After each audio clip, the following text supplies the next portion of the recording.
우리는 사랑하면요, 상대방에게 좋은 것 주고 싶어지는 그런 마음이 저절로 듭니다. 특별히 이 세상의 많은 사랑 중에 부모님의 사랑, 이 부모님의 사랑은요, 세상 어느 무엇과도 비교할 수 없을 것입니다. 부모님은 늘 사랑하는 자녀에게 좋은 것 주고자 하는데, 좋은 것 주고자 하는 마음, 심지어 자신의 생명도 아까워하지 않는 그러한 마음으로 자녀를 사랑합니다. 한 연예인이요, 자신이 아이를 낳고 이전에는 전혀 몰랐던 마음을 배운다라고 고백하는 것을 TV 프로그램에서 본 적이 있습니다. 매일 밤에 이 아이의 얼굴을 보면 그냥 너무 감사하고 사랑하는 마음이 막 올라와서 그냥 눈물이 절로 난다는 거예요. 그러면서 나는 내 아들을 위해서 내가 죽어도 내 목숨이 아깝지 않다는 것을 경험했어라고 이렇게 이제 고백을 하더라고요. 혹시라도 부족하고 모자란 상황 가운데 처했다 할지라도 부모님들이 자녀에게 늘 좋은 것을 주고 싶은 마음을 가지는 것은 인지상정입니다. 내가 굶더라도요, 자녀는 좋은 것 먹이고자 노력하고, 또 나는 배우지 못했지만 나의 자녀는 더 좋은 배움을 경험하기를 소망합니다. 부모는 피곤하지만 자녀에게는 쉼이 허락된 인생을 좀 선물하고 싶습니다. 이 자리에 계신 부모님들도 다 이런 마음 가지고 계시죠? 그런 마음 가지고 계시죠? 그 마음의 소원대로 되시기를 간절히 축복합니다. 아멘. 그런데 이미 부모가 되신 분들께서 경험하고 있는 그 마음, 그리고 또 아직은 부모가 아니지만 그 우리의 부모님을 통해서 경험했던 그 헌신적인 사랑, 혹시라도 이 둘을 모두 다 경험하지 못했던 삶을 사셨다 할지라도 좋은 신앙의 공동체 안에서 영적인 부모들을 통해서, 또 영적인 부모가 되는 귀한 목회자들을 통해서 경험했던 기쁨의 헌신들, 그런데 여러분, 사실은 이 모든 사랑들이요, 이 모든 사랑의 근원이 하나님이시다라는 사실을 여러분 알고 계십니까?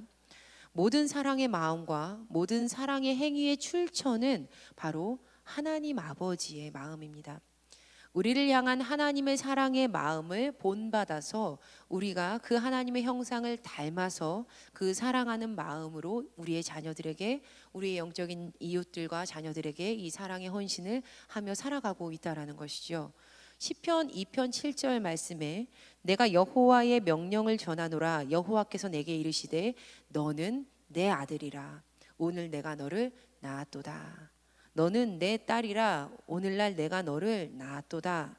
하나님께서는요, 세상 그 어느 누구보다도 우리를 사랑하시는 우리의 하늘 아버지 되십니다. 할렐루야, 아멘. 세상에서 아무리 자녀를 진심으로 전심을 다해서 사랑하는 부모라 할지라도 사실 사람은 한계가 있는 존재입니다. 이 말은요, 그 사랑이 온전할 수는 없다는 거예요. 안타깝지만 세상 사람들의 사랑은요, 다 한계가 있고 온전할 수 없습니다.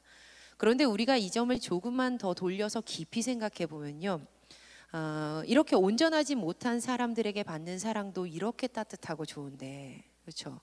여러분, 우리가 사랑하는 그 상대방을 위해서 좋은 것 주기 원하는 그 헌신하고자 하는 마음 우리가 경험했을 때 참 좋잖아요. 그렇죠? 너무 기쁘잖아요. 그런데 그렇다면 이 전능하신 하나님 아버지의 사랑의 마음과 사랑의 헌신과 사랑을 주시는 것은 어떠하겠느냐는 것이죠. 사람의 말로는 이루다 표현할 수가 없을 것입니다. 그런데 이렇게 참 좋으신 우리의 하나님 아버지께서, 나의 하나님 아버지께서 그분의 자녀들을 축복하길 원하신다는 거예요. 할렐루야, 아멘. 태초에 천지를 창조하신 하나님께서 세상에 주신 것이 있습니다. 창세기 1장 22절에 하나님이 그들에게 복을 주시며, 창세기 1장 28절에 하나님이 그들에게 복을 주시며, 창세기 2장 3절에 하나님이 그 일곱째 날을 복되게 하사 거룩하게 하셨으니, 하나님께서는 창조하신 생물들에게 복을 주셨고요, 남자와 여자를 창조하시면서 창세기 1장 28절에 그들에게 복을 주셨습니다. 그리고 또 안식을 창조하신 일곱째 날도 복되게 하셨습니다. 하나님께서 세상을 창조하신 첫 걸음부터가, 첫 단추부터가 바로 복이었습니다. 축복. 이 복은요, 히브리어로 바라크입니다. 바라크는 사람이 하나님께 할 때에는 무릎을 꿇고 하나님을 송축한다라는 의미로 쓰이고요. 반대로 하나님께서 사람에게 바라크 하실 때는 은혜로 복을 주신다라는 의미가 이 단어 안에 담겨 있습니다. 두 가지가 다 가능한 단어예요. 그러니까 하나님께서 주시는 것이 바라크이고 하나님께서 주셔야지만 바라크, 복이 될 수 있다는 겁니다. 그래서 영어 성경에서는 이 바라크를 행복으로 번역하지 않았고요. 블레스, 축복하다, 블레시드, 복받은, 블레싱, 축복 이렇게 번역을 합니다. 물론 행복과 축복 모두 다 좋은 단어이고 우리가 행복, 축복이라는 단어를 들었을 때 굉장히 따뜻한 마음이 들면서 아주 좋은 느낌을 주는 단어가 맞습니다. 또 두 단어의 끝에 둘 다 복자가 쓰이기 때문에요. 우리가 이 두 단어를 좀 혼용해서 사용을 합니다. 의미가 비슷한 것처럼 생각이 되기 때문이죠. 하지만 두 단어의 어원을 잘 살펴보면 뜻이 전혀 다름을 알 수 있습니다. 담임 목사님께서도 한번 말씀해 주셨고 저도 몇 차례 말씀드렸던 내용인데요.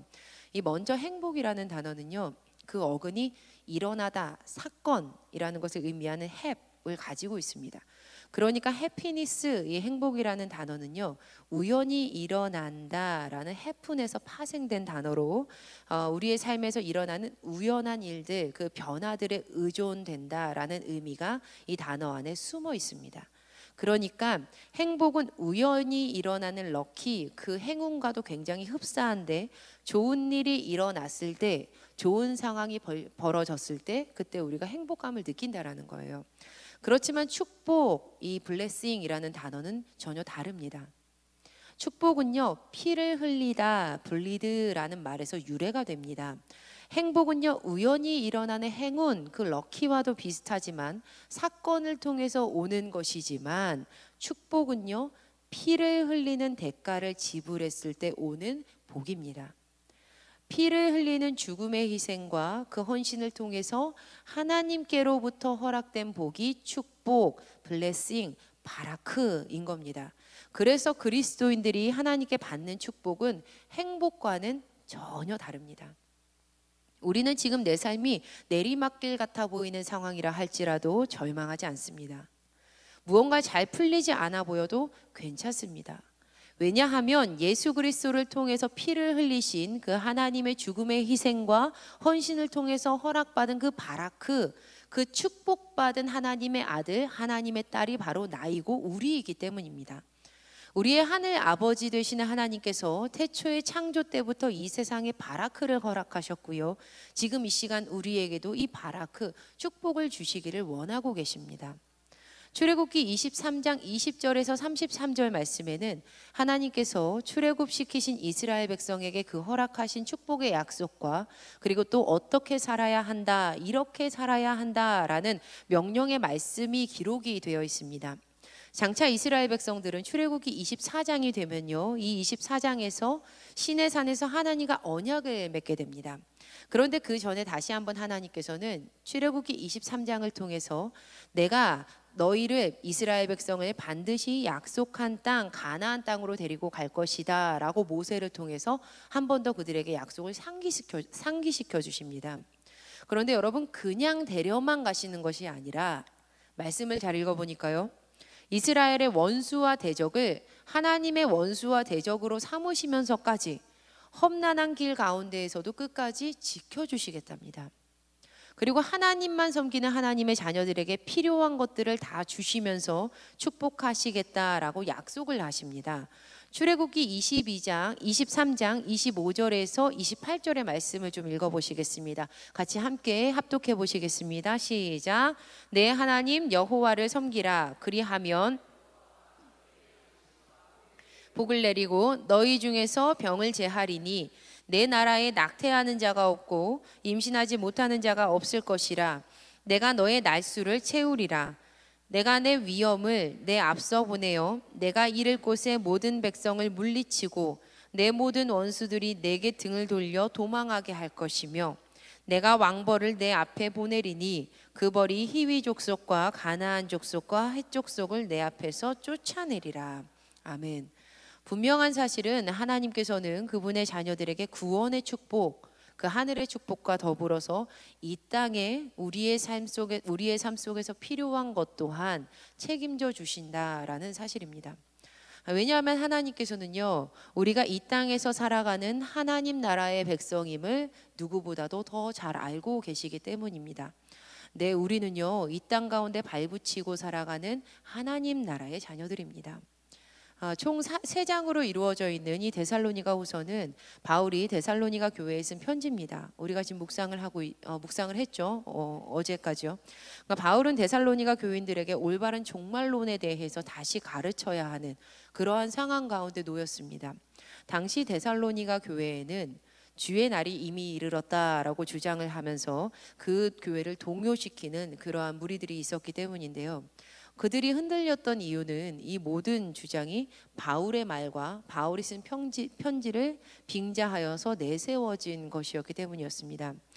당연히 거짓 주장이었지만 이 데살로니가 교회를 세웠던 바울이 이렇게 말했다라는 그 주장은 굉장히 힘을 가지고 있었습니다. 그래서 이 말 때문에 심지어 이 데살로니가 교회에는요, 일을 하지 않으려는 사람들까지 생겨나기 시작을 했어요.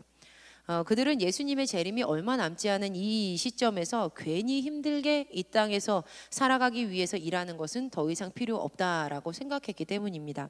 그러나 바울은 그들을 향해서 엄히 경고하면서 이렇게 말을 합니다.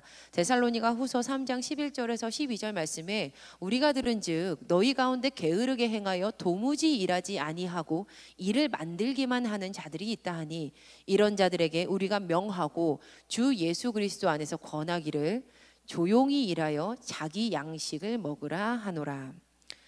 여러분, 우리 또한 데살로니가 교회 교인들처럼 마라나타 아멘 주 예수여 어서 오시옵소서 하면서 주의 날이 오기를 기다리면서 살아가는 사람들이지만 도리어 그러하기 때문에 이 땅에서 빛으로 소금으로 충실히 오늘 하루를 살아야만 합니다. 그리고 그렇게 살아갈 때 우리가 이 땅에서 경험하는 것은요, 바로 하나님의 바라크입니다. 하나님의 축복이에요.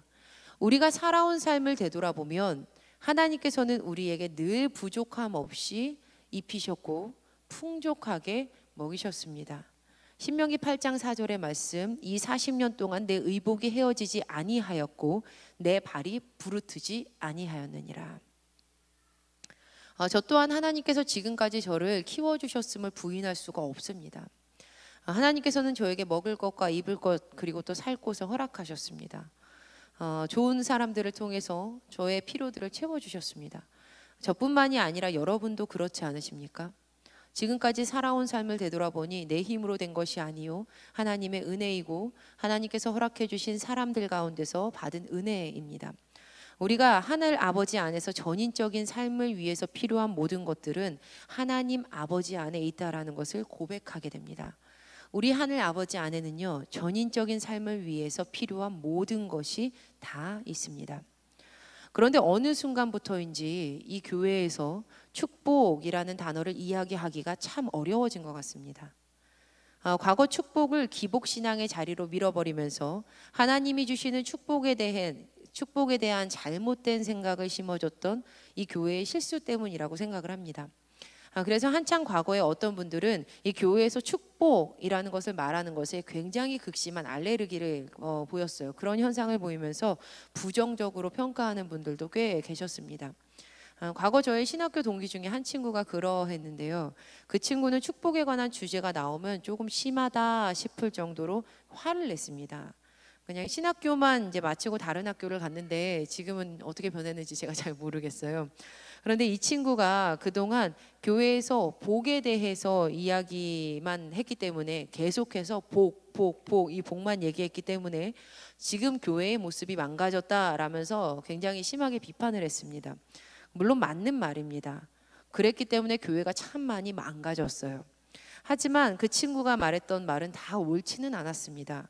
왜냐하면 이 친구가 마지막에 축복이란 그저 먼 미래의 허황된 꿈일 뿐이지 전혀 현실적이지 않다라고 주장했기 때문이었습니다. 개인적으로 저는 그 마지막 말을 들었을 때 과연 이 친구가 하나님의 그 사랑을 경험했던 것일까? 그 사랑의 하나님을 만났을까라는 질문이 생겼습니다. 그래서 그때 제가 이렇게 말했던 기억이 있습니다. 물론 한국교회에서 실수한 것은 사실이야. 하나님의 모든 복을, 축복, 그것을 기복신앙적으로 바꾼 건 맞아. 하지만 아버지는 자녀를 축복하기를 원하고 또 축복하신다고 생각해. 하나님 아버지는 더욱더 그러하시다고 생각하는데, 이미 하나님께서는 우리에게 예수 그리스도를 주셨잖아. 세상 어느 것도 예수님의 피값에 비할 수가 없는데 겨우 그 정도 못 들어주실까?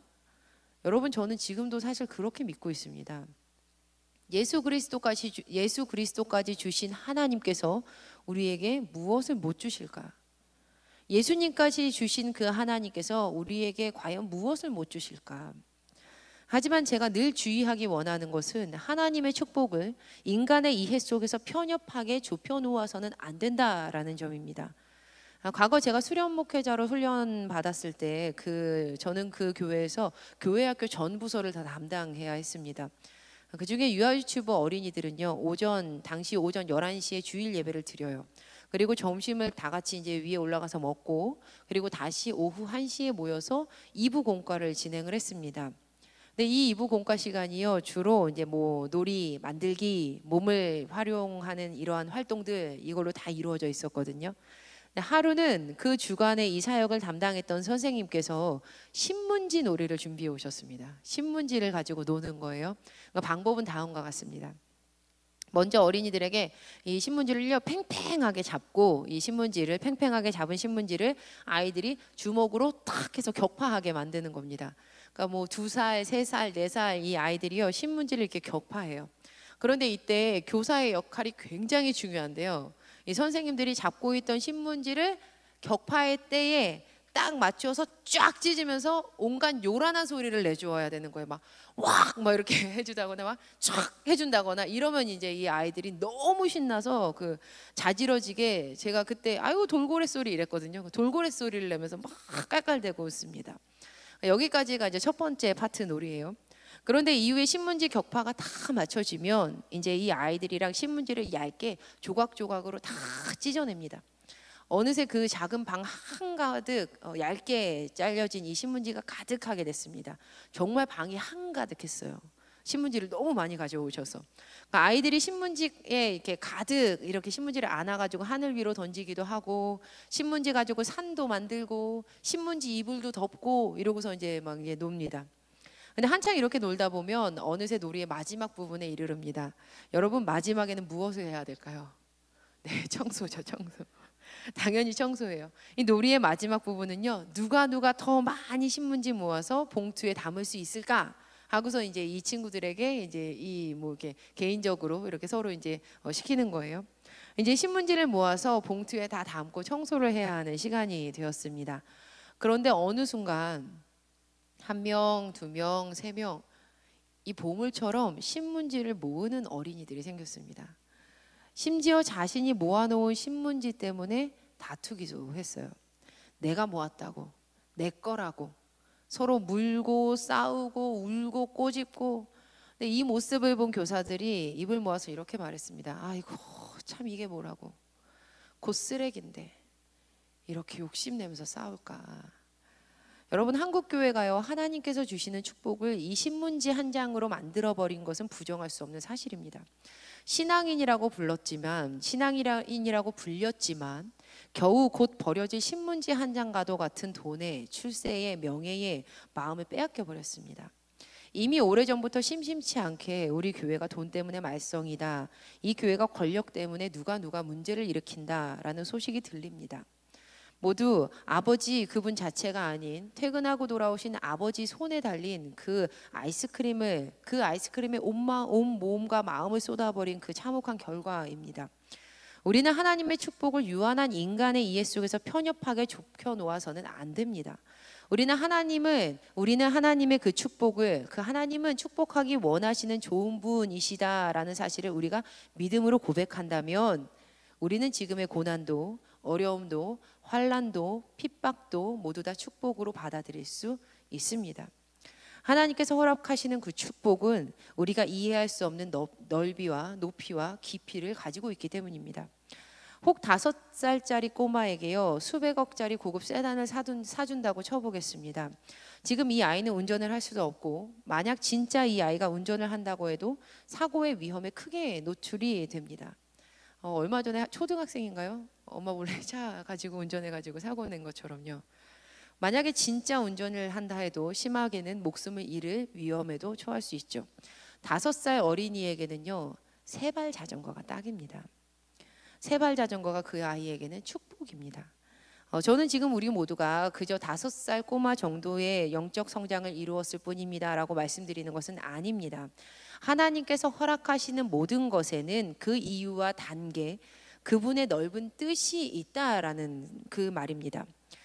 지금 내가 보기에 쓴물 같아 보이는 말하여도요 단물로 바꾸실 하나님의 축복은 천지를 지으신 우리 하나님 아버지께 속해 있다라는 사실을 우리가 믿음의 눈으로 보아야만 합니다. 여러분, 세상에서 예수님의 핏값보다 비싼 거 없습니다. 예수님의 핏값보다 더 좋은 것 없습니다.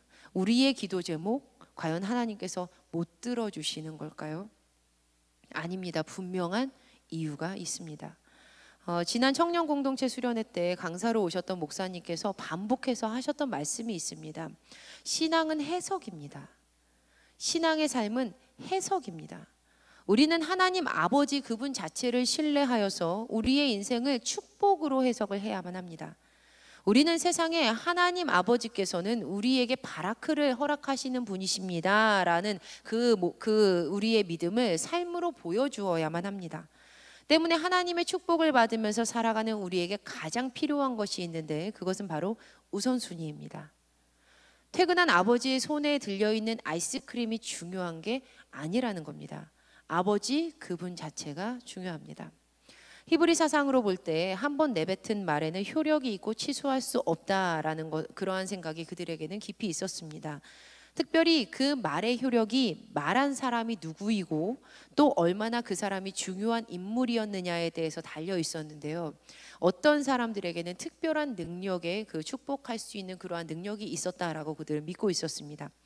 첫 번째는요, 먼저 죽음이 가까운 사람, 그러니까 임종을 맞이한 사람이 그러했고요. 또 두 번째는 특별한 은사를 받은 사람이 그러했습니다.